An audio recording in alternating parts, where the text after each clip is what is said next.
Continuamos con el libro de Tito, con el epístola de Tito. Y después, Dios mediante, vamos a tener tiempo de oración.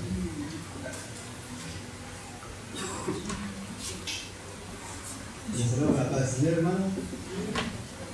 Qué bueno que pudimos llegar. Bueno, a pesar del tiempo y las circunstancias, bueno, que hemos podido llegar a la iglesia. Estamos con un amigo, un hermano, un Cristo que era la iglesia en el obispo y se mudó. Y bueno, no pudo llegar.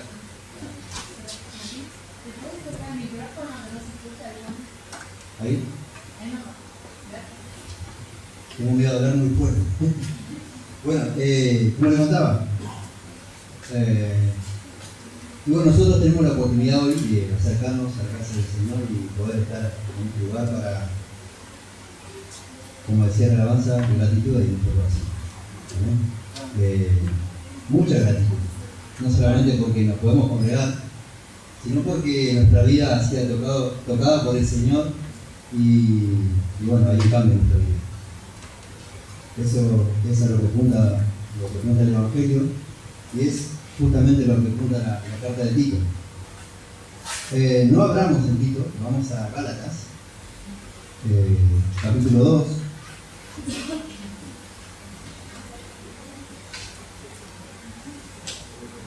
Le decía el pastor el otro día, ¿viene otro invitado el jueves?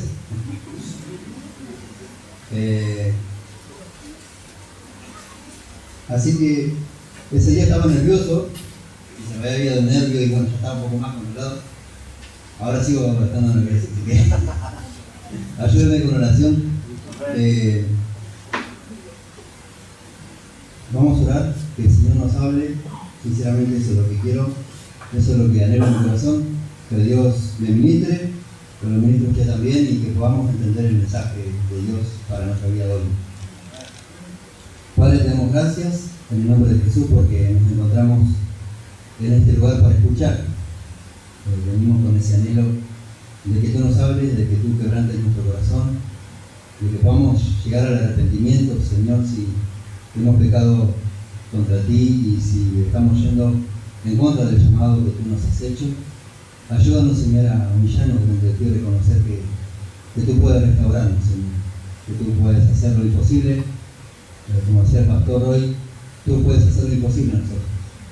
Señor, yo sé que lo puedes hacer en esta noche con nuestras vidas y realmente reconocemos cuánto necesitamos de ti y que estamos arrepentidos quizás de caminar no como tú nos mandas, sino como nosotros queremos. Dice tu palabra que el corazón contrito y humillado tú no lo desprecias. Señor, y hoy venimos así, de esa manera, con un corazón contrito y humillado. Te damos gracias, Padre, en el nombre de Jesús. Amén. Bueno, para retomar lo que estábamos hablando 2 jueves atrás, estaba hablando de un verdadero discipulador. Pablo era un verdadero discipulador. Pablo estaba siendo comisionado por Cristo, ¿no? Cuando vemos la carta a Tito, vemos que él reconoce su llamado de parte de Dios y cómo él puede andar en ese llamado, ¿no? Con humildad. Se reconoce y dice que él es un siervo, él es un esclavo, literalmente, del griego, esclavo. Y de esa manera se conduce en su vida cristiana y en su ministerio, ¿no? Él pudiendo alardear de un montón de cosas en Filipenses, da su currículum como compartía el hermano el jueves anterior, el otro, le dijo al pastor, el Señor habló todo lo que el Señor me había dado a mí. Y justamente él podría darse y poder describir lo que él era, todos los estudios que tenía, pero él renunció a todo eso, todo lo tengo por basura, con tal de asir o de hallar a Cristo, ¿no? Su mayor deseo, el mayor deseo del apóstol Pablo era conocer a su Señor. Y creo que eso es algo que nosotros, como iglesia, debemos desear conocer a Cristo, ¿no? Entonces mencionaba en ese momento también por qué era importante estudiar las epístolas, porque enseñan cómo debe ser un pastor y cómo debe discipular a un futuro pastor, cómo se debe discipular un futuro pastor. Fíjense que Pablo estaba muy cerca de Tito, o sea, lo tomé de esa manera, que Pablo estaba discipulando a Tito con una tarea. Y nosotros somos una iglesia que discipula, ¿verdad? Entonces tenemos una tarea por hacer. Segundo punto, porque nos enseña cómo debe estar formada una iglesia bíblica. ¿Por qué es importante estudiar las epístolas? Porque las epístolas nos enseñan cómo una iglesia debe estar formada, que es nosotros a lo que apuntamos como iglesia. Queremos ser una iglesia bíblica, entonces tienen que estar los ministerios bíblicos, ¿verdad? Punto 3, porque nos enseñan que a través de este diseño glorificamos a Dios, ¿no? Que como le dije esa última vez, el punto 3 sería el primero. Cuando una iglesia se mueve bajo las directrices de Dios, bajo la voluntad de Dios, es una iglesia que glorifica a Dios con su ministerio. Por eso es importante estudiar las epístolas. Y vemos que le hacía unas preguntas acerca del apóstol Pablo, y nosotros como discipuladores, ¿qué ven los discípulos? A los que estamos discipulando, ¿qué ven en nosotros? Entonces en ese momento le decía, ¿queremos ver a futuros Timoteos y Tito? Nosotros somos los responsables para aquellos a los cuales estamos discipulando. Nosotros somos los responsables de mostrar ejemplo a aquellos que estamos discipulando. ¿No? Tú estás viendo a tu discípulo, o sea, el que estamos discipulando está viendo en nosotros a Cristo, en nuestro ejemplo, en nuestra manera de vivir, en tus enseñanzas, en tus actitudes, porque solamente Cristo no se ve en nosotros cuando enseñamos, sino cuando lo vivimos, cuando realmente vivimos el Evangelio.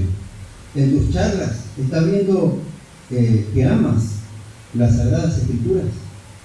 Y vamos a ver algo, una relación del creyente con las Escrituras. El creyente tiene que relacionarse con las Escrituras, con la palabra de Dios. Por eso decía que era importante estudiar las epístolas pastorales. Y creo que Tito vio en el apóstol Pablo una persona que tenía determinada una cosa, que era servir al Señor.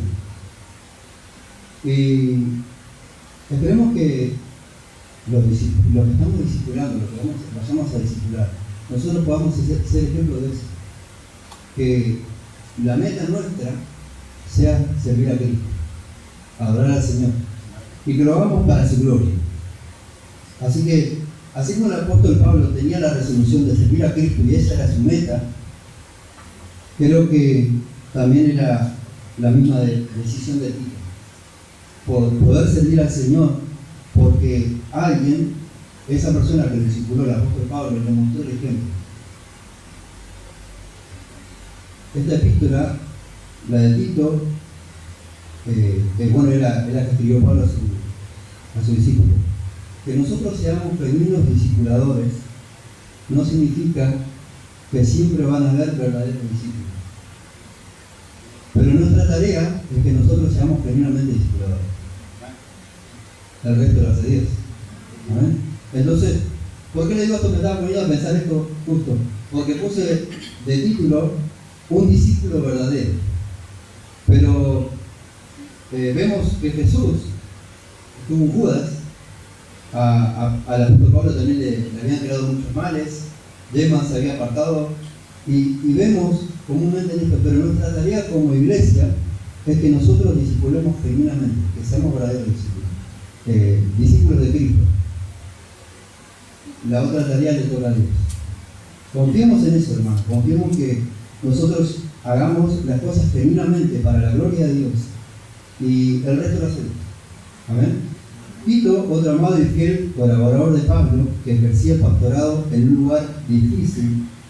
Pablo escribe inspirado por el Espíritu Santo para instruirlo y animarlo en su ministerio.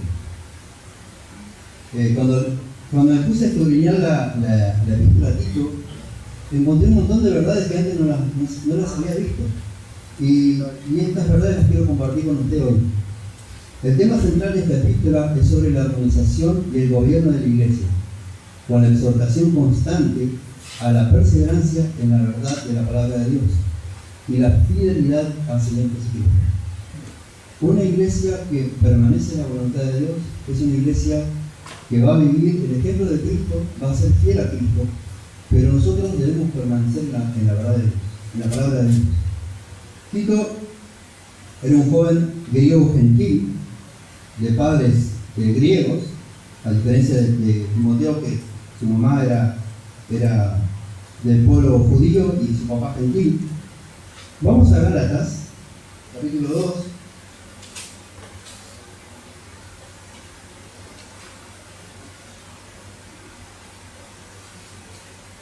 Jessy me dice, mirame a mí por las dudas, si estás yendo rápido te hago así. Gálatas capítulo 2.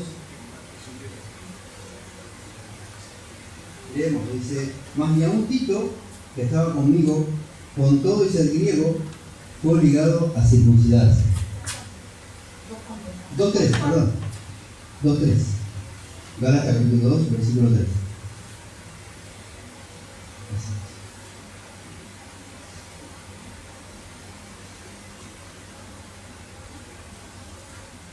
Esto habla del capítulo 15 de Hechos. A Tito no se lo nombra en el capítulo de Hechos, pero Gálatas capítulo 2 está hablando justamente de Hechos capítulo 15. No se lo nombra ahí, o quizás podemos verlo tácitamente en ese grupo de otros que nombra Hechos capítulo 15. Lo podemos ver quizás ahí a Tito. Posiblemente su hogar se encontraba en Antioquía de Siria, y fue Pablo quien lo llevó al Señor. Ahí vamos a Tito 1.4.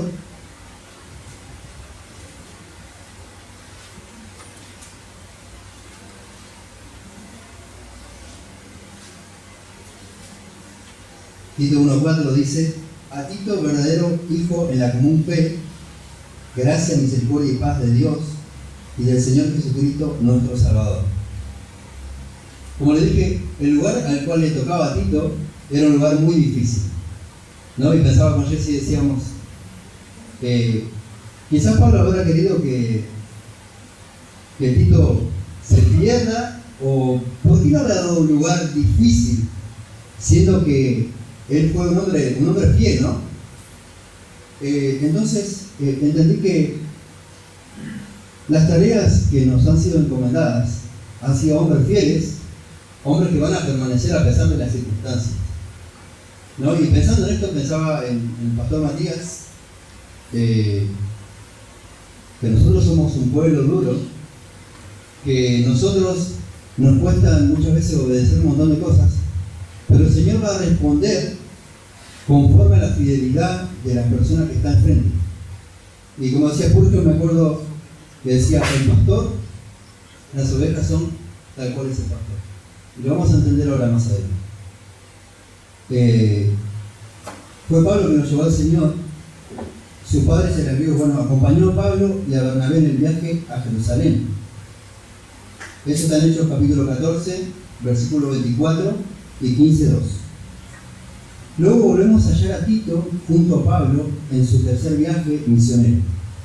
Está en Éfeso, desde donde es enviado a Corinto para atender problemas que habían surgido en la iglesia y para iniciar la ofrenda destinada para los hermanos necesitados de Jerusalén. Eso está en 2 Corintios, capítulo 8. No se lo leo, hermano. Del 6 al 16. Dice, de manera que exhortamos a Tito para que tal como comenzó antes, asimismo acabe también entre vosotros esta obra de gracia. Tito, el apóstol Pablo confiaba en Tito, ¿no? Tenía una confianza. Por eso le encomendaba estas tareas difíciles, que eran complicadas.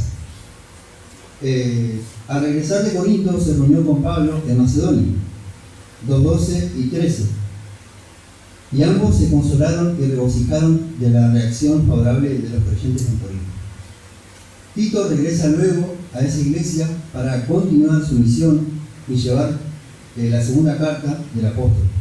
Eso está en 2 Corintios 8:16 al 18.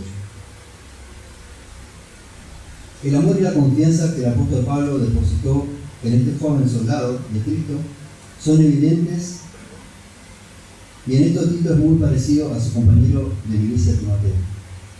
El apóstol Pablo podía confiarle esta tarea a Tito porque era una persona madura, una persona espiritual.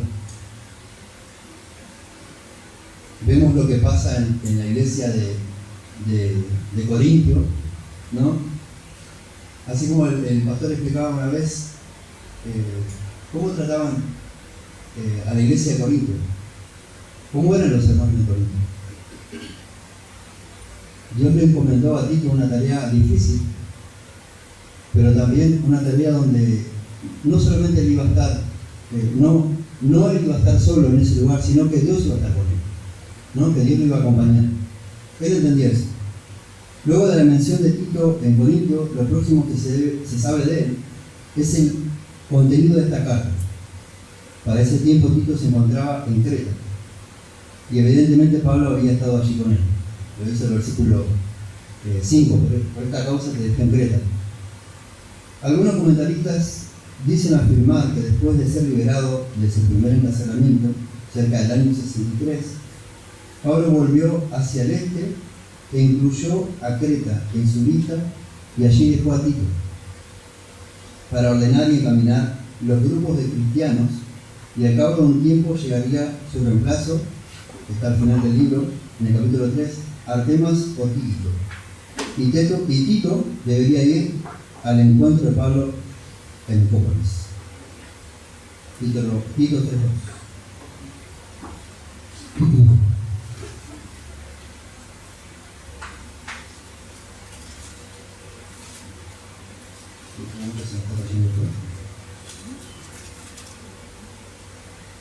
Entonces, hermanos, entendamos que Dios está con nosotros. Amén. Me gusta quedarme acá, lo hago por una manera de leer y no estar nervioso, pero entendamos, hermanos, que Dios nos dio una misión, que estamos en la tierra en este tiempo con un propósito, y ese propósito es cumplir la palabra de Dios, cumplir la voluntad de Dios. Y muchas veces esa voluntad que Dios nos envía a cumplir, vamos a encontrar obstáculos, vamos a encontrar distintas circunstancias, vamos a hacer cosas y quizás esas cosas nos van a salir mal. Ahora, el propósito de Dios es que nosotros sigamos, avancemos como iglesia, y que sigamos confiando en Él a pesar de las circunstancias que tengamos, que sigamos depositando nuestra fidelidad a Dios y seguir confiando en el Señor. Es fácil servir a Dios cuando todo está bien. Es fácil servir a Dios cuando no pasa nada, o quizás no tengo lucha. Es extraño eso, pero vamos a tener luchas continuamente. Vamos a luchar con nuestro carácter, vamos a luchar contra aquellas personas que no aceptamos, que nos cuesta tolerar. Vamos a luchar con nuestra vida principalmente. Nuestros primeros enemigos son nosotros, ¿no? Está el mundo, está Satanás, pero tenemos una lucha interna con nuestro carácter, y hasta que no aprendamos a depender de Cristo y a entender que la victoria nos la da Él a través de una vida disciplinada, una vida estando en comunión con el Señor a través de la oración y la palabra, no vamos a vencer. No vamos a poder servir a Dios como Dios quiere que le sirvamos. Es necesario que nosotros le sirvamos de acuerdo a su voluntad, para que nosotros como iglesia podamos crecer saludablemente, para que nosotros como iglesia podamos glorificar a Dios, exaltar a Dios. Es necesario. Hay muchos que tiran la toalla, no quieren seguir, porque el Señor nos puso en un tiempo donde los tiempos son difíciles, donde nosotros tenemos que aprovechar bien el tiempo, porque los días son malos, dice la palabra. ¿Y cómo aprovechamos el tiempo? Y cultivando nuestra relación con Dios, cultivando nuestra vida espiritual. Vamos a encontrar el fruto cuando estemos en alguna circunstancia, ¿no? Vemos la vida ejemplar de Cristo, cuando se encontró en medio de la tentación. La tentación no es pecado, sino ceder a la tentación es pecado. Y él tenía un espíritu de estar, y sí, era el Hijo de Dios, pero vemos al apóstol Pablo también. ¿Me entienden? Aquellos que confían en el Señor El Señor es sustentador, no solamente lo material. Primero, nuestra vida espiritual. El Salmo 23 no está para solamente llevarlo cuando vamos a orar. Jehová mi pastor y nada me faltará. No, eso está hablando principalmente de nuestra relación con Dios. En lugares dedicados a pasto me hará descansar. Podemos descansar tranquilamente en Cristo, en el Señor. Pero nunca vamos a desarrollar o tener una vida madura espiritualmente si no entendemos que todo comienza ahí, en nuestra relación con Dios. Fíjese que Adán disfrutaba de una relación con Dios.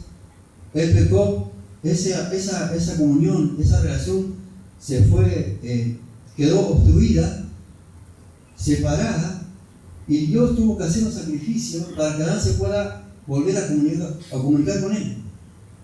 Dios está dispuesto, y lo demostró en una cruz, para relacionarse con el ser humano. Ahora nosotros tenemos que negarnos a un montón de cosas para poder tener una relación saludable con el Señor. Quiero hablarles de la isla de Creta. Era un lugar sumamente difícil, donde estaba Tito, y a medida que iba leyendo entendía mucho más el trasfondo histórico, y decía, qué lugar difícil. Creta es la isla más grande del mar Mediterráneo y la mayor de Grecia, con una extensión de 8.335 kilómetros cuadrados. Queda casi a mitad de camino entre Siria y Malta, al sureste de Grecia. Según ellos, el dios Zeus nació en esa ciudad. Según los cretenses, nació en el monte Ida. Y cuando estábamos hablando con Jesse de esto, ahora digo, entiendo. El otro día hablamos con el hermano Dardo y decía, la mitología griega es algo que me gusta, y acerca de esto de los dioses del Olimpo, y venía a mi mente acerca de lo que creía o de lo que se hablaba de este Dios. Su forma de vida sociocultural era de acuerdo a lo que creían de sus dioses paganos. Sus ideologías estaban formadas por la cultura griega de los famosos dioses del Olimpo, entre ellos de los cuales destacaba Zeus. Ahora, Zeus era un dios mentiroso que, según la mitología, descendía a la tierra para tener relaciones sexuales con las mujeres y dejar hijos, ¿no? Entonces, la mente de los cretenses estaba siendo formada por esa cultura, por esa ideología. Y ellos vivían de esa manera. Sus habitantes, posibles ascendientes de filisteos, eran excelentes marineros y también hábiles en el manejo de arco y la flecha. La isla de Creta llegó a ser un importante centro comercial, ya que en sus costas había varios puertos y palacios lujosos. En la antigüedad clásica, su cultura casi nula, sus habitantes eran considerados bárbaros, y esto era muy notorio en el mundo grecorromano. Según un historiador llamado Polibio, confirma esta reputación. Fíjese lo que dicen de los cretenses. La avaricia y la glotonería son tan innatas en la tierra de Creta que es el único pueblo entre que no existe ninguna clase de deshonra, cualquiera sea el beneficio que se obtenga. Los historiadores hablaban así de la isla de Creta. Eran sumamente avarientos, glotones, y el apóstol Pablo, cuando nombra a Epimenides, que está hablando de sus propios contemporáneos, dice su propio profeta, los describe de esta manera, en el versículo 12. Uno de ellos, su propio profeta, dijo: los cretenses, siempre mentirosos, malas bestias, glotones ociosos. Ahí envió el Señor a mí. No lo podía ver en mejor lugar. Pero veo que el apóstol Pablo confiaba en que la conversión de Tito era genuina. Por lo tanto, su mensaje iba a ser genuino. Su vida estaba siendo o fue transformada por el Evangelio, ¿no? Y cuando me ponía a pensar esto, decía, Siempre el apóstol Pablo pensando en grande, en puntos estratégicos donde él predicaba el Evangelio. Cualquier parecido con la realidad es pura coincidencia.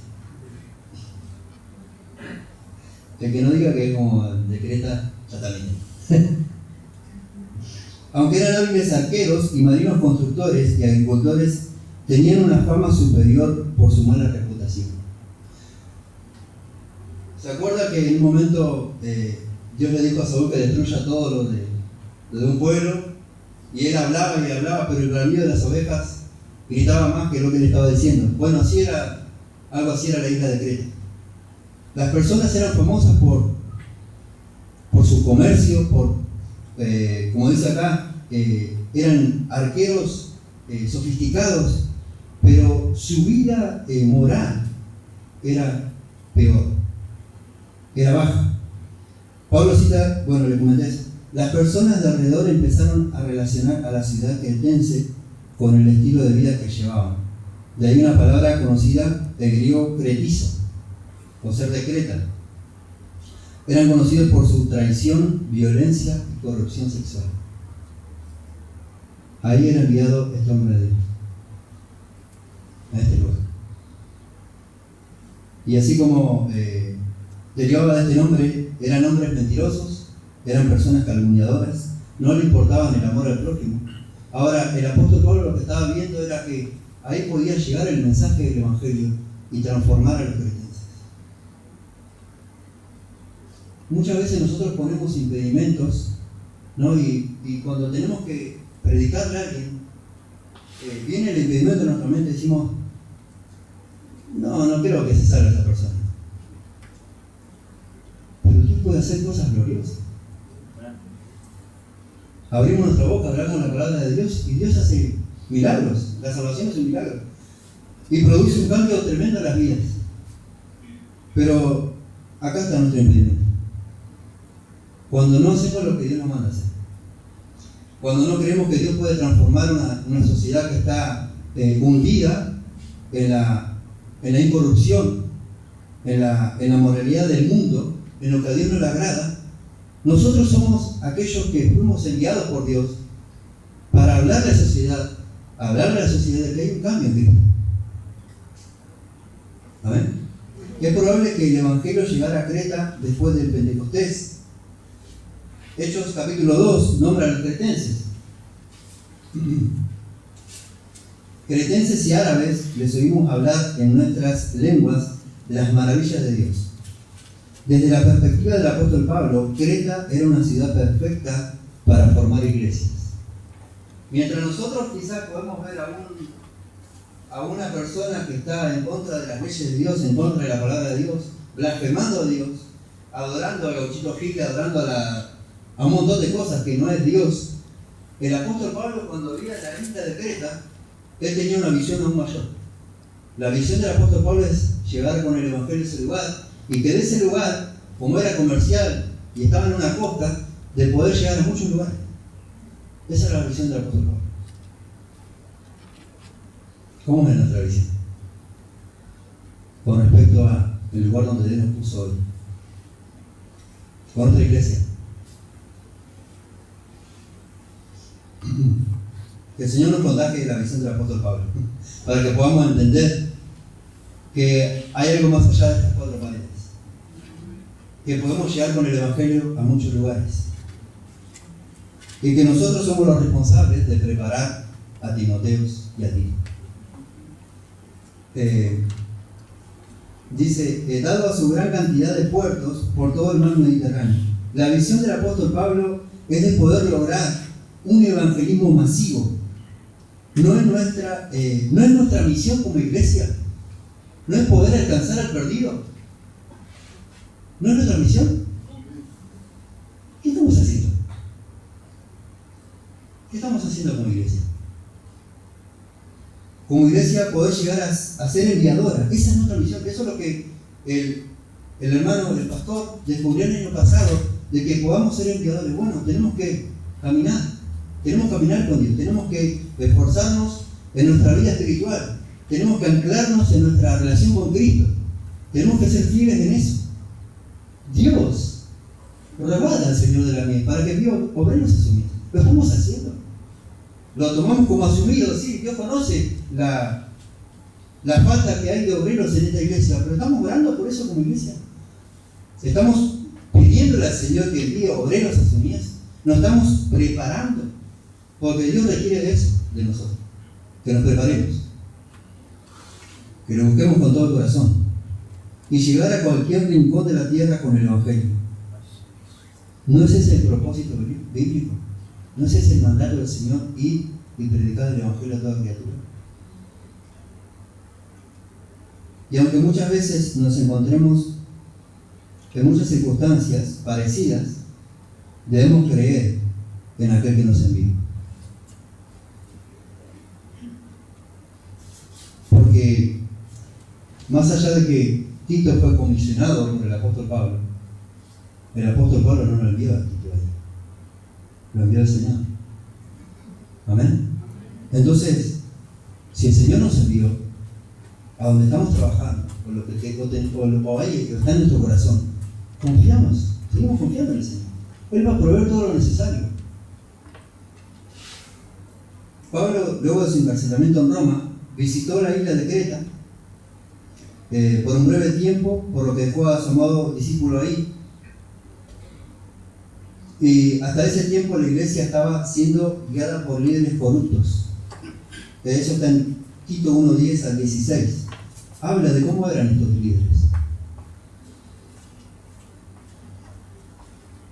El que pervertían el mensaje del Evangelio.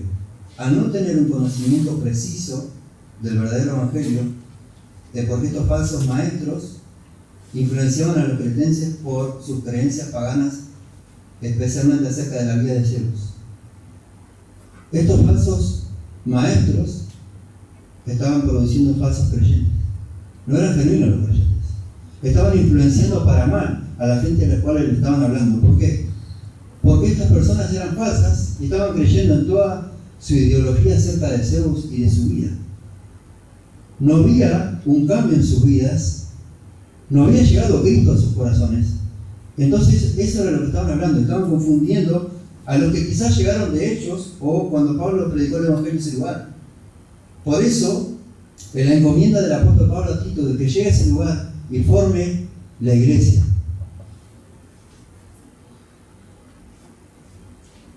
Nuestra tarea es difícil, pero a Dios le encanta glorificarse en las cosas difíciles y suplirnos nosotros para que podamos entender que no está basado en nuestras capacidades, en lo que quizás hayamos estudiado o aprendido, sino en la gracia de Dios. Es la gracia de Dios. No existe tal unión con la cultura de los cretenses que podamos entender que no podemos amalgamar el Evangelio con el mundo. No existe tal unión. No existe la palabra cristotenses. Existe la palabra cristiano. Aquellos que siguen a Cristo. No existe tal combinación. O somos cristianos, o somos cretenses, perdón, o somos cristianos. O somos como los cretenses, o somos como los cristianos. El mensaje de la carta a Tito es un mensaje contracultural. Es un mensaje que es contrario a lo que ellos están creyendo, a lo que ellos están viviendo. El mensaje del Evangelio es así. Dios te llama a la santidad. Este mundo te llama a la inmundicia, ¿no? A ser impuro, a andar continuamente yendo en contra de los mandamientos de Dios. El mensaje del Evangelio es diferente. La salvación es por obra del Espíritu Santo. Nosotros no podemos engendrar la salvación en nadie, es la obra de Dios. Pero tu testimonio es la base fiable del mensaje que estás predicando. Así como el apóstol Pablo y así como Tito. ¿Cómo una persona puede decir que esta persona cambió por tu testimonio? Si realmente ha llegado al Evangelio genuino a tu vida, hay un cambio en tu vida. Y las demás personas lo van a ver. Y de a poco yo me imagino que los cretenses ya iban dejando de ser cretenses a ser cristianos. Empezaban a ser cristianos, porque el genuino evangelio llegó a sus vidas. Y eso es lo que nosotros pretendemos en la gente, que el genuino evangelio llegue a sus vidas. Pero llegó a nosotros. Hemos sido realmente transformados por el evangelio que vamos a predicar. La idea de esta introducción, donde vimos a Tito su carácter, su conducta, su llegada a Creta, una ciudad plagada de malas costumbres y toda clase de barbarie, es un llamado a los cretenses a vivir una vida contracultural. El llamado es sumamente claro. No hay un evangelio diferente, un evangelio que se pueda mezclar o diluir con la cultura de este mundo. Vemos que es posible vivir de manera contracultural, porque ellos son ejemplo de eso. Tito es ejemplo de eso. El apóstol Pablo es ejemplo de eso. El mismo Cristo, los mismos cretenses, son ejemplos de que se pueden vivir de una manera contracultural, de una manera en contra de lo que el mundo está queriendo hacer en nosotros. Si a la luz del mensaje del evangelio que hoy escuchaste, ves que tu vida se asemeja más que a los cretenses, que la de Tito, con humildad de corazón volvamos al Señor en arrepentimiento de fe, si creemos que Él puede orar de una manera segura en nuestros corazones para seguir caminando en la palabra del Señor. Y si aún no has puesto tu fe en Cristo, hoy es el día que Dios preparó para que creas en Cristo para salvación. Hermanos, sinceramente, de Dios no podemos escapar. Si entendemos que hasta este tiempo nuestra vida se está conformando más a lo que este mundo quiere, arrepentámonos. No hay otra manera. Es el método de Dios. Arrepentámonos y reconozcamos delante del Señor. Él nos puede restaurar. Es más, Él quiere restaurarnos. Él quiere hacerlo. Si nosotros queremos comenzar a hacer la voluntad de Dios y hacer lo que Dios le agrada, tenemos que empezar a dejar cosas que, como muchas veces se dice, no son pecados, pero sí interrumpen en nuestra comunión con Dios. Hay que dejarlas, hermano. No vamos a ir a ningún lado. No vamos a poder seguir, no vamos a poder triunfar en nuestra vida espiritual si no dejamos lo que Dios nos está pidiendo que dejemos. Y cada uno sabe en su vida lo que Dios está pidiendo que dejemos.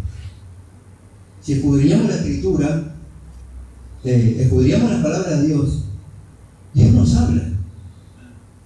Dios nos habla. Ahora, nuestra tarea como iglesia es dejar todo aquello que Dios nos está pidiendo que dejemos. ¿Para qué? Para que la gente pueda ver que el mensaje es verdadero, que el mensaje produce cambios. Y eso no significa que Dios no va a hacer nada, porque la palabra de Dios no vuelve vacía. Pero la gente va a empezar a creer que acá hay una iglesia que vive el evangelio, que confía en Cristo, y que nuestras vidas están siendo transformadas por ese Cristo que estamos predicando. Hay mucha gente que busca cambio. Hay mucha gente que hoy ha tomado la decisión de suicidarse porque no hay un cambio en su vida. Hay mucha gente que está tomando la decisión de no vivir más porque no hay personas que han sido cambiadas por algo o por alguien. Siempre me acuerdo de una hermana amiga cuidaba a una anciana y nunca le habló del evangelio. Ella siempre ahí su misa, haciendo las tareas, y llegó un momento que esta mujer murió. Ella no sabe si le hablaron del Señor, pero ella se quedó con esa angustia por no haberle hablado del evangelio. Y fuimos llamados para eso, para predicar el evangelio. Así que vamos a ponernos de pie, vamos a orar.